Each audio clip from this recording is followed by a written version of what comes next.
வணக்கம், நான் doctor Menaka, consultant diabetologist, Balaji multi speciality hospital, Sellur.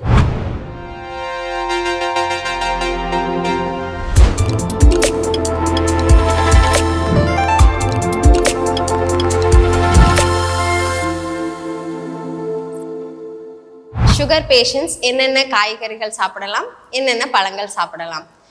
சாப்பிடலாமா? பழங்கள் எல்லா பழங்களும் சாப்பிடலாமா? கண்டிப்பாக. ஆனால் அதுக்கான ஒரு அளவு இருக்குது. என்னென்ன பழங்கள் சாப்பிடணுன்ற லிஸ்ட்டும் நம்மக்கிட்ட இருக்குது. ஸோ நம்ம ஃபஸ்ட்டு சாப்பிடக்கூடாத பழங்கள் என்னென்னன்றதை நம்ம பார்த்துடலாம். ஸோ ரொம்ப இனிப்பான பழங்கள் மாம்பழம், வாழைப்பழம், பலாப்பழம், சப்போட்டா, சீத்தாப்பழம், இந்த 5 பழங்களும் நம்ம சுகர் பேஷண்ட் கண்டிப்பாக எடுத்துக்க கூடாது. இயற்கை உணவுகளில் இந்த பழங்கள் மற்ற பப்பாயா, கொய்யாப்பழம், நெல்லிக்காய், இந்த மாதிரி ஃப்ரூட்ஸ்லாம் நிறைய விட்டமின் சி கண்டென்ட் இருக்குது. அண்ட் சுகர் பேஷண்ட் கண்டிப்பாக நம்ம எடுத்துக்கலாம். ஆப்பிள் எடுத்துக்கலாம், சாத்துக்குடி சாப்பிடலாம். முதல்ல சொன்ன 5 ஃப்ரூட்ஸை தவிர மற்ற எல்லா ஃப்ரூட்ஸுமே சுகர் பேஷண்ட் எடுத்துக்கலாம். ஃபுல்லாக சாப்பிடலாமா? இல்லை. ஒரு நேரத்தில் ஒரு பாதி பழம் சாப்பிடுங்க. அதுதான் உங்களுக்கு ஏற்ற கலோரியும் உங்களுக்கு கிடைக்கும், உங்களுடைய சுகர் லெவலையும் அது அதிகமாக்காமல் கரெக்டான லெவலில் வச்சுருக்கும். ஸோ நம்ம டயபெட்டிக் இருக்குது, எந்த ஃப்ரூட்ஸு சாப்பிட்டாலும் எனக்கு சுகர் நிறைய வந்துடும் அப்படின்ற ஒரு டவுட் இருக்கா? கண்டிப்பாக அதை இன்றைக்கே நீங்கள் உங்கள் மனசுலேருந்து எடுத்துருங்க. தாராளமாக நீங்கள் எல்லா பழங்களும் சாப்பிடலாம்.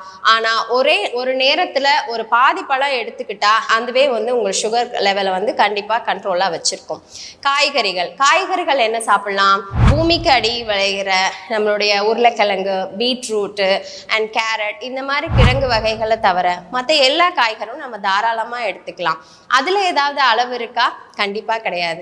காய்கறிகள் நீங்கள் நிறைய எடுத்துக்கும் போது தான் ஃபைபர் கண்டென்ட் அப்படின்னு சொல்கிற சத்து நம்மளுடைய காய்கறியில் இருக்குது. அதனால் காய்கறிகள் நீங்கள் தாராளமாக எடுத்துக்கொள்ளலாம். அதுக்கு அளவெல்லாம் நம்மளுக்கு கிடையாது.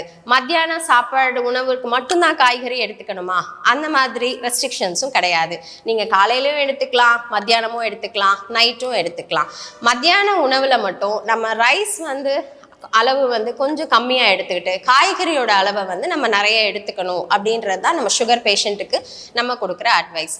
ஸோ ஒரு காய்கறி, ஒரு நாளைக்கு ஒரு காய் தான் சாப்பிடணுமா? கண்டிப்பாக இல்லை. உங்களால் எத்தனை காய்கறிகள் சமைக்க முடியுமோ, 2 காய்கறியா 3 காய்கறியா தாராளமாக நீங்கள் எடுத்துக்கலாம். எவ்வளோக்கு எவ்வளோ நம்ம காய்கறிகள் எடுத்துக்கிறோமோ அதுதான் நம்மளுடைய உணவுக்கு ஊட்டச்சத்தும் நியூட்ரியன்ஸ் எல்லாமே அந்த காய்கறிகளில் தான் நம்ம கிடைக்குது. 3 வேளையும் எடுத்துக்கொண்டோம் அப்படின்னா ரொம்ப அது நல்ல விஷயம். நம்ம மத்தியானம் மட்டும்தான் காய் சாப்பிடணும், காலையில் நைட்டு டிஃபன் சாப்பிடணும், அது கூட காய் சாப்பிடக்கூடாது, அந்த மாதிரி எந்த ரெஸ்ட்ரிக்ஷனும் உங்களுக்கு கிடையாது. நீங்கள் காலையில் செய்கிற காயை காலையிலையும் எடுத்துக்கலாம், மத்தியானமும் எடுத்துக்கலாம். மத்தியானம் கொஞ்சம் குவான்டிட்டி அதிகமாக செய்யலாம், தாராளமாக அதை நைட்டு எடுத்துக்கொள்ளலாம். அதை விட நல்லது நீங்கள் 2 காயோ 3 காய்கறியோ ஒரு நாளைக்கு செஞ்சு சாப்பிடும்போது சுகர் பேஷண்ட்டு கண்டிப்பாக சர்க்கரை நோயை நல்ல கண்ட்ரோலில் வச்சுக்கிட்டு ஆரோக்கியமாக வாழ்கிறதுக்கு வழிவகுக்கும். தேங்க்யூ.